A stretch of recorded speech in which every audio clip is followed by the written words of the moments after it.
தனித்து போட்டியிடுவதன் மூலமும் எங்களோடு இணைந்து செயற்படக்கூடிய கட்சி அல்லது கட்சிகள் தனித்தனியாக போட்டியிடுவதன் மூலமும் இந்த குறித்த தேர்தல் முறையின் கீழே நாங்கள் கூடுதலான ஆசனங்களை பெற்றுக்கொள்ள முடியும். வேண்டுமென்றே தாங்கள் செய்கிறோம் என்பதும் மக்களுக்கு தெரிய வேண்டும் என்பதை போல செய்கிறார்கள்.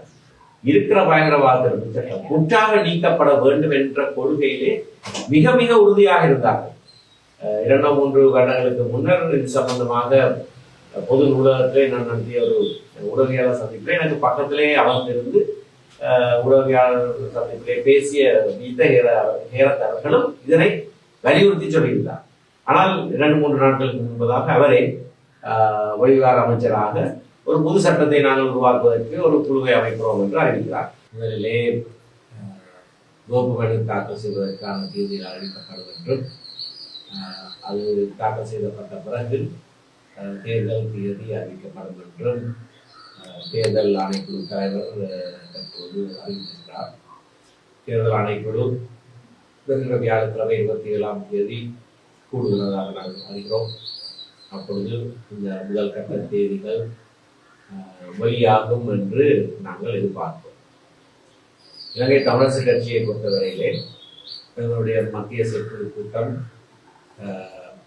கடந்த கூட்டத்திலே நாங்கள் போட்டியிடுகிற முறைமைகள் சம்பந்தமாக மத்திய தமிழ் தேசிய கட்சிகளோடு பேசுவதற்கும் எங்களுடைய கிளைகளோடு கலந்துரையாடுவதற்கும் தலைவருக்கும் பொதுச் செயலாளருக்கும் பணிப்புரை வழங்கப்பட்டிருந்தது.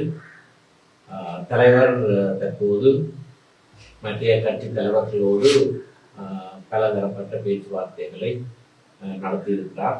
தொடர்ந்தும் அவர்களோடு பேசுவார். நான் எங்களுடைய கட்சி கிளைகளோடு பல கூட்டங்களிலே ஏற்கனவே இந்த கலந்துரையாடல்களை நடத்தி வருகிறேன்.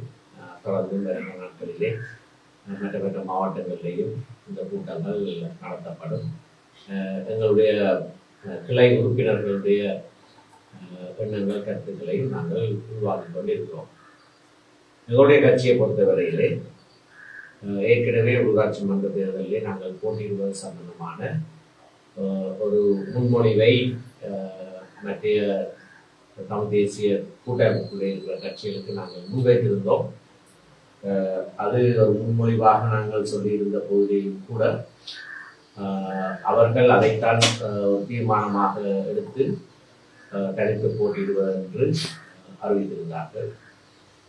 தற்போது அந்த 2 கட்சிகளும் வேறு சில கட்சிகளும் சேர்ந்து ஒரு கூட்டணியாக உள்ளூராட்சி மன்ற தேர்தலிலே போட்டியிடுவதாக அறிவித்திருக்கிறார்கள். இப்படியான ஒரு சூழலிலே ஏற்கனவே நாங்கள் தீர்மானித்தபடி இலங்கை தமிழரசு கட்சி தனித்து போட்டியிடுவதன் மூலமும் எங்களோடு இணைந்து செயற்படக்கூடிய கட்சி அல்லது கட்சிகள் தனித்தனியாக போட்டியிடுவதன் மூலமும் இந்த குறித்த தேர்தல் முறையின் கீழே நாங்கள் கூடுதலான ஆசனங்களை பெற்றுக்கொள்ள முடியும். ஆகையினாலே தொடர்ந்து வருகிற நாட்களிலே எங்களுடைய பேச்சுவார்த்தைகள் அநேகமாக தேர்தலுக்கு பிறகு நிர்வாகங்களை எப்படியாக நாங்கள் சேர்ந்து அமைப்பது, அது குறித்து தேர்தலுக்கு முன்னர் எங்களுக்குள்ளே ஒரு நக்கப்பாடு ஏற்பட முடியுமா என்பதை பற்றியதாகத்தான் இருக்கும்.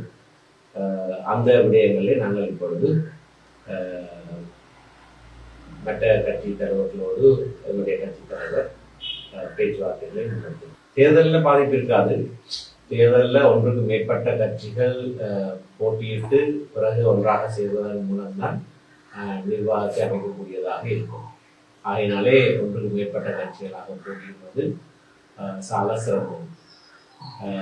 தமிழ் தேசிய கூட்டமைப்பு என்ற பெயரிலே இயங்குவது சம்பந்தமாக நாங்கள் இப்பொழுது அதை ஆராயவில்லை.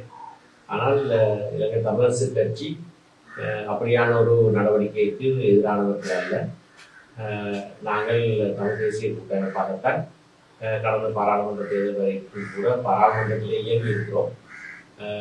ஆனால் சில கட்சிகள் தவறுதலாக எங்களுடைய முன் யோசனை அல்லது முன்மொழிவை புரிந்து கொண்டு செயல்படுவதன் விளைவாக அவர்கள் தமிழ் தேசிய கூட்டமைப்பாக இப்பொழுது இயங்கவில்லை. அவர்கள் வேறொரு கூட்டணி அமைத்திருக்கிறார்கள். எல்லா கட்சிகளுக்கும் அவர்களோடு சேர்ந்து இயங்குவதற்கு அல்லது வேறொருவரோடும் சேர்ந்து இயங்குவதற்கான பூர்ண சுயாதீனம் உண்டு.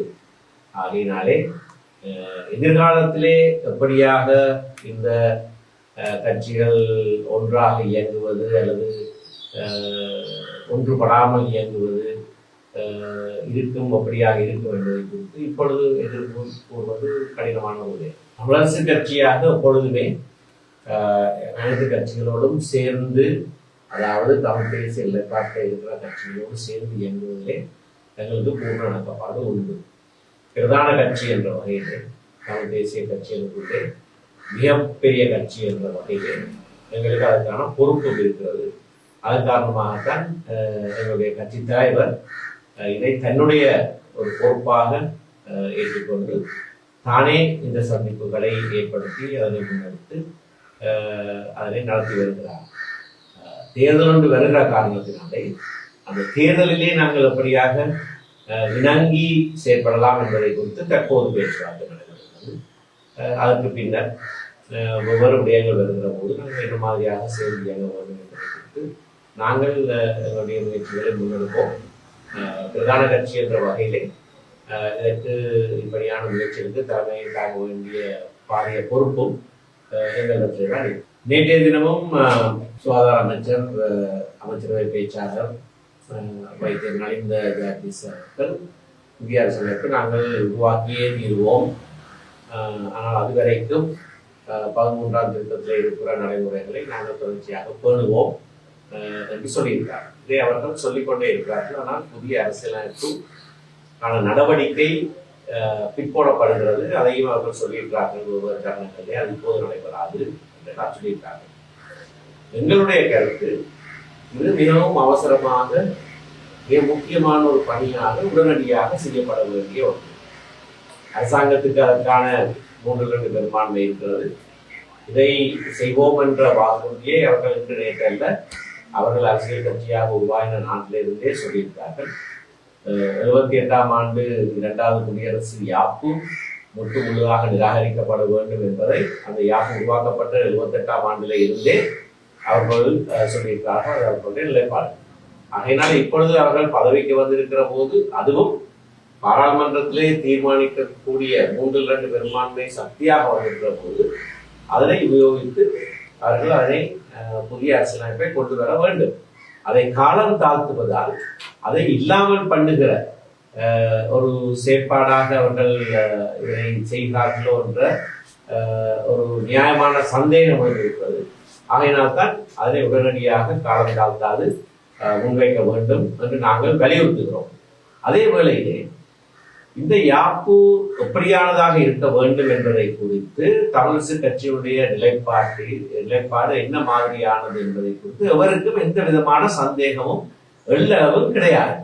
ஆகவே புதிதாக நாங்கள் அமர்ந்திருந்து இதுதான் எங்களுடைய முன்மொழிவு, இதுதான் எங்களுடைய மாதிரி என்று எதையும் முன்வைக்க வேண்டிய தேவை கிடையாது. காலாகாலமாக 51ஆம் ஆண்டிலே எங்களுடைய 1வது தேசிய மாநாட்டிலே நாங்கள் வலியுறுத்தியதன்படி சமஷ்டி அடிப்படையிலான ஒரு தீர்வுதான் எங்களுடைய குறிக்கோளாக இருக்கிறது. அந்த வேளைகளிலே அதற்கு பிறகு 25 வருட காலமாக அதையெல்லாம் வேண்டாம் என்று படித்தவர்கள், எதிர்த்தவர்கள் எல்லாம் இப்பொழுது தாங்களும் சமஷ்டி அடிப்படையிலான தீர்வு தான் எங்களுடைய கொள்கை என்று சொல்லி இருப்பது எனவே தமிழரசு கட்சியினுடைய ஆதிகால நீண்ட நாள் கோட்பாட்டுக்கு கிடைத்திருக்கிற வெற்றி. அவர்களும் சேர்ந்து வருகிறார்கள். ஆனால் எங்களுடைய கொள்கையோடு அவர்கள் சேர்ந்து வருகிறார்கள். இந்த கொள்கையை முன்னிறுத்தியவர்கள் நாங்கள் பல தசாப்தங்களா. ஆகவே அவர்கள் சேர்ந்து வருவது, அந்த கோட்பாடோடு இணைந்து வருவது வரவேற்கத்தக்க விடயம். ஆனால் எங்களுடைய நிலைப்பாடு என்ன என்பது அவர்களுக்கும் தெரியும், அரசாங்கத்துக்கும் தெரியும், உலகத்துக்கும் தெரியும். ஆகவே இந்த வேளையிலே அரசாங்கம் இதனை பின்போட நினைத்து கொண்டிருக்கிற ஒரு தருணத்திலே நாங்கள் திரும்பவும் தெரிந்த ஒரு விடயத்தை முன் வைப்பதன் மூலம் அரசாங்கத்துக்கு சாக்கு போக்கு சொல்வதற்கான ஒரு இடத்தை நாங்கள் கொடுக்கக்கூடாது என்பதற்காகத்தான் முதலிலே அரசாங்கம் தங்களுடைய யோசனையை முன்வைக்க வேண்டும் என்று வலியுறுத்துகிறோம். எங்களுடைய நிலைப்பாட்டிலே எந்தவித மாற்றமும் கிடையாது. ஆனால் அரசாங்கம் தங்களுக்கு மக்களான இருக்கிறது, வடக்கிலேயும் இருக்கிறது, தமிழ் தேசிய பிரச்சனைக்கான தீர்வு மங்கலத்திலே இருக்கிறது என்று தொடர்ச்சியாக சொல்லுகிற அரசாங்கம் அந்த தீர்வு என்ன என்பதை முன்வைக்க வேண்டும். அதை முன்வைப்பதற்கு முன்னதாக நாங்கள் சென்று ஏதாவது ஒரு விடயத்தை சொல்லுவோமாக இருந்தால், தெரிந்த விடயம்தான், தெரிந்ததை கூட சொல்லுவோமாக இருந்தால் அதிலே பிழை கண்டுபிடிப்பதும் அதில் இதை கொடுக்க முடியாது, அதை செய்வதிலே பிரச்சனை இருக்கிறது என்று சொல்லி அதிலேயே ஒரு சிக்கலை ஏற்படுத்துகிறதற்கான ஒரு சதியாக கூட அது இருக்கலாம். ஆகையினால் தான் நாங்கள் எங்களுடைய மத்திய செயற்குழுவிலே 2 தடவைகள் அந்த தீர்மானத்தை எடுத்துக்கிறோம். திருவண்ணாமலை கூட்டத்திலேயும் அந்த தீர்மானத்தை தான் எடுத்தோம். அந்த தீர்மானத்தை எடுத்துத்தான் 7 பேர் கொண்ட குழுவை நியமித்தோம். மட்டக்களப்பு கூட்டத்திலேயும் அந்த கூட்டத்துக்கு பிறகு 7 பேர் கொண்ட குழு கூடிய போது ஏகமனதாக நாங்கள் தற்போது இது பற்றிய சம்பாஷணைகளை நாங்கள் முன்னெடுத்து அரசாங்கம் செய்ய வேண்டும் என்று நாங்கள் வலியுறுத்துகிறதை அரசாங்கம் செய்யாமல் விடுவதற்கான ஒரு சாட்டுப்போக்கு அவர்களுக்கு கிடைத்துவிடக்கூடாது என்பதற்காக நாங்கள் அரசாங்கத்திற்கு வலியுறுத்துவதை மட்டும்தான் இப்பொழுது செய்வோம் என்ற தீர்மானத்தை கட்சியாக எடுத்துக்கொள்வது கட்சியுடைய நிலைப்பாடு. கட்சி மத்திய செயற்குழுவும் கட்சி இந்த விடயத்தை கையாளும்படியாக நியமித்த குழுவும் ஏகமனதாக எடுத்த தீர்மானங்கள். அதை நாங்கள் சொல்லியிருக்கிறோம். அரசாங்கத்திற்கு தொடர்ச்சியாக இந்த அழுத்தத்தை நாங்கள் கொடுப்போம். நீதவான் நீதிமன்றத்திற்கு வளாகத்துக்குள்ளே சுட்டுக் கொல்லப்படுகிற சம்பவங்கள் இதற்கு முன்னர் நடந்திருப்பது. ஆனால் இதுதான் முதல் தடவையாக ஒரு எதிரி கூட்டிலே இருக்கிறவரை நீதிமன்ற நடவடிக்கைகள் நடந்து கொண்டிருக்கிற போது சுடப்பட்டதாக காணப்படுகிறது. பாதாள குழுக்கள் நாட்டிலே இருப்பது அனைவருக்கும் தெரிந்த விடயம். இந்த பாதாள குழுக்களுடைய செயற்பாட்டின் காரணமாக கைகூலிகளாக அவர்கள் பணம் கொடுக்கப்பட்ட கொன்றாட்டுக்காரர்களாக கொலை செய்வதற்கான ஒப்பந்தங்கள் பெற்றவர்களாக இதனை செய்து வருவதும் எல்லாருக்கும் தெரிந்த விடயம். இப்பொழுது திடீரென்று இந்த வன்முறை சம்பவங்கள் அதிகரித்திருப்பது மிகவும் ஒரு பயத்தை மக்கள் மத்தியிலே ஏற்படுத்தியிருப்பது. வேண்டுமென்றே இப்படி ஒரு நிலைமையை நாட்டிலே உருவாக்குகிறார்களா என்ற கேள்வி கூட எழுகிறது. ஆகவே தேசிய பாதுகாப்புக்கு இது ஒரு அச்சத்தை ஏற்படுத்தியிருக்கிறது என்பதை ஏற்றுக்கொள்ளலாமோ எனக்கு தெரியாது. ஆனால் பாதாள குழுக்களுடைய செயற்பாடுகள் அவர்களை கையாளுகிறவர்கள் மூலமாக அதிகரித்திருக்கிறது. அது உடனடியாக அடக்கப்பட வேண்டும். அரசாங்கத்திற்கு பாரிய பொறுப்பு இருக்கிறது. இப்படியான செய்திகளை உடனடியாக கட்டுப்படுத்த வேண்டியதும் இதற்கு பொறுப்பானவர்களை நீதிமன்றம் முன்பாக நிறுத்த வேண்டும் என்பது. இதோடு இன்னொரு விடயத்தையும் சொல்ல வேண்டும். மித்தனியவிலே சுட்டுக் கொல்லப்பட்டவர்கள் ஒரு பக்கம் இருக்க, கொட்டாஞ்சனையிலே வர்த்தகர் ஒருவரை சுட்டுக் கொண்டவர்கள் என்ற இருவரை மக்கள் மடக்கி பிடித்து பொருசாருக்கு ஒப்படைத்திருக்கிறார். ஆனால் அதற்கு பிறகு உயிரோடு இருந்த அந்த கொலையாளிகளை போலீசார் ஆயுதம் அவர்கள் ஒழித்து வைத்த இடத்தை காண்பிக்க கொண்டு போகிறார்கள் என்று கொண்டு போய் அங்கே இந்தியாவிலே சொல்வார்கள் என்கவுண்டர் கிளிங், அதுபோல அவர்கள் உட்கார்ந்து பறக்கை வைத்தார்களாம், இவர்கள் சுட்டுக் கொண்டார்களாம் என்று திரும்ப திரும்ப சொல்லுகிற ஒரே கதையை போலீசார் சொல்லுகிறார்கள். இது சம்பந்தமாக தற்போதைய ஜனாதிபதி சென்றாட்சி காலத்திலே எதிர்கட்சியிலே அவர் போது மக்களாக இதை பேசியிருக்காரு. எல்லா தடவையும் இதே மாதிரி தான் கதை வருது அவரை கேட்டிருக்கார். அப்படி என்ன போலீசார் வேண்டுமென்றே செய்கிற செயல் என்பது, வேண்டுமென்றே தாங்கள் செய்கிறோம் என்பதும் மக்களுக்கு தெரிய வேண்டும் என்பதை போல செய்கிறார்கள். ஆகவே இது மிக மிக மோசமான ஒரு செயல். குற்றம் செய்தவர்கள் தண்டிக்கப்பட வேண்டும், ஆனால் நீதிமன்றத்தின் மூலமாக அவர்கள் தண்டிக்கப்பட வேண்டும். போலீசார் சட்டத்தை கையிலே எடுத்து மக்களுக்கும் தெரிகிற வகையிலே வேண்டுமென்றே நாங்கள் இப்படித்தான் செய்வோம் என்று பொய்க்கதைகளை அவிட்டுவிட்டு செயற்படுவது, அதுதான் தேசிய பாதுகாப்பு கூட ஒரு பயத்தை ஏற்படுத்துகிற விடயமாக அமைந்திருக்கிறது. பயங்கரவாத தடுப்பு சட்டத்தை நீக்க வேண்டும் என்பது ஜேவிபி கட்சியினுடைய ஆரம்ப காலம் தொட்ட நிலைப்பாடு. அதிலே நாங்கள் பயங்கரவாத தடுப்பு சட்டத்தை நீக்க வேண்டும் என்று நாடு பூராக ஒரு எதிர்ப்பு போராட்டத்தை நடத்தின போது சகல மாவட்டங்களிலேயும் அவர்களுடைய முக்கியஸ்தர்கள் எங்களோடு இணைந்து கொண்டார்கள். இதனை சேர்ந்து நடத்தினார்கள். கடந்த அரசாங்கம், அதற்கு முந்தைய அரசாங்கம் 2 மாற்று சட்டங்களை அறிமுகப்படுத்திய போது, சிடிஏ என்று ரணில் விக்ரமசிங்க ஆட்சியும், ஏடிஏ என்று சொல்லி கோட்டாபய ஆட்சியும் அறிமுகப்படுத்தின போது பாராளுமன்றத்திலே சரி சட்டம் ஒன்று வருகிறது, அதிலே இருக்கிற தீய விளைவுகளை நீக்க வேண்டும் என்று நாங்கள் கூட அந்த பேச்சுவார்த்தைகளிலே ஈடுபட்டு அந்த சட்டம் தேவையில்லை என்றெல்லாம் பார்க்கும் போது ஜேவிபி கட்சியில அந்த கூட்டங்களுக்கு கூட வருவதில்லை. காரணம், இன்னொரு சட்டம் இந்த சட்டத்திற்காக பிரதியீடு செய்யப்படக்கூடாது, எந்த சட்டமும் இது சம்பந்தமாக இயற்றப்படக்கூடாது, இருக்கிற பயங்கரவாத சட்டம் முற்றாக நீக்கப்பட வேண்டும் என்ற கொள்கையிலே மிக மிக உறுதியாக இருந்தார்கள். 2-3 வருடங்களுக்கு முன்னர் இது சம்பந்தமாக பொது நூலகத்திலே நான் நடத்திய ஒரு உடவியாளர் சந்திப்பிலே எனக்கு பக்கத்திலே அமர்ந்திருந்து உடவியாளர் சந்திப்பிலே பேசிய ஹேரத் அவர்களும் இதனை வலியுறுத்தி சொல்லியிருந்தார். ஆனால் 2-3 நாட்களுக்கு முன்பதாக அவரே வெளிவிவகார அமைச்சராக ஒரு புது சட்டத்தை நாங்கள் உருவாக்குவதற்கு ஒரு குழுவை அமைக்கிறோம் என்று அறிவிக்கிறார். புது சட்டம் ஒன்று, அதாவது பயங்கரவாத தடுப்பு சட்டத்துக்கு பிரதியீடாக இன்னொரு சட்டம் ஏற்படுத்தப்படக்கூடாது என்கின்ற நிலைப்பாட்டிலே எங்களை விட கூடுதலாக தீவிரமாக நின்றவர்கள் இன்றைக்கு தங்கள் நிலைப்பாட்டை மாற்றி ஒரு புது சட்டத்தை ஏற்றுவதாக அறிவித்திருப்பது நாங்கள் ஏற்றுக்கொள்ள முடியாத ஒரு விடயம். அரசாங்கத்துக்கு நான் ஒரு சவாலாக முன்வைக்கிறேன். இத்தனை காலமாக நீங்கள் வைத்திருந்த இந்த கொள்கையை நீங்கள் மாற்றுவது ஏன்?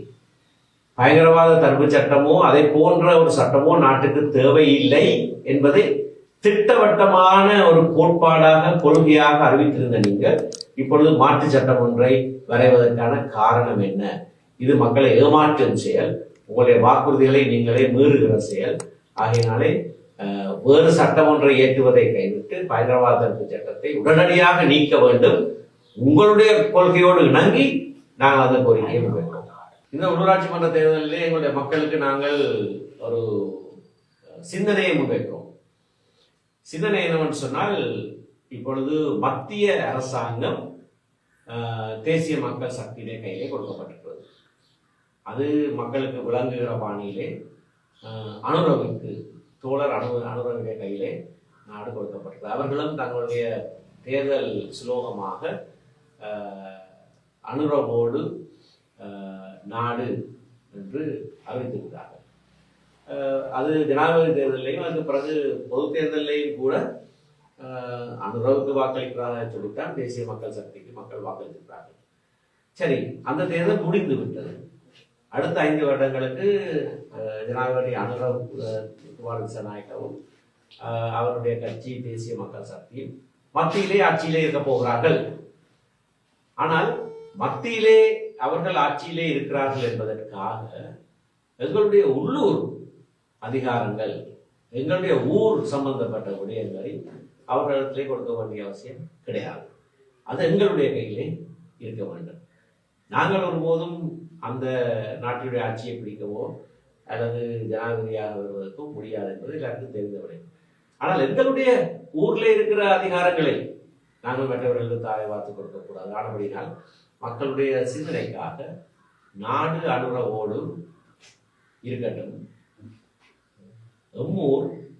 எம்மோடு இருக்கட்டும் என்ற ஒரு சிந்தனையை மக்களுக்கு நாங்கள் முன்வைத்திருக்கிறோம்.